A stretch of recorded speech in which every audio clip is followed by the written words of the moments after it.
Le manipulateur peut subir parfois des transformations qui sont dues à une erreur de manipulation sur les raccourcis clavier ou les menus. Par conséquent, on s'aperçoit que le manipulateur dépasse des dimensions et du cadre, ce qui n'est pas très agréable à manipuler, surtout dans une scène où, quand je vais sélectionner n'importe quel type d'objet, on voit que le manipulateur de déplacement donc, est vraiment très grand. Donc là, pour le manipulateur de rotation et de scale, eux, ils sont à la taille normale.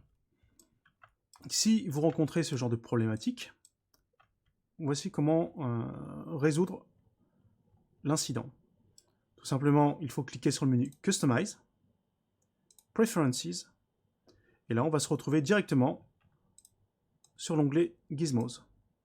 À l'intérieur de cet onglet, tout simplement, vérifier que les paramètres soient correctement établis. Par exemple, là, pour la taille de mon manipulateur, pour le remettre à 100%, c'est ici, donc dans la section Move, puisque c'est un manipulateur de déplacement, et je vois que la valeur est beaucoup trop grande. Je clique à l'intérieur, et je mets 100. Lorsque l'on place une valeur et qu'on valide, ce n'est pas suffisant. Donc là, on voit que le manipulateur reste encore à une taille encore trop élevée. Il faut cliquer sur OK pour voir le résultat. Voilà. Donc à présent, le manipulateur de déplacement a une taille exploitable et tout à fait normale.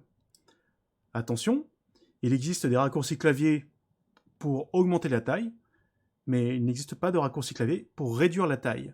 Ce sera à vous, éventuellement, de définir un raccourci pour cela.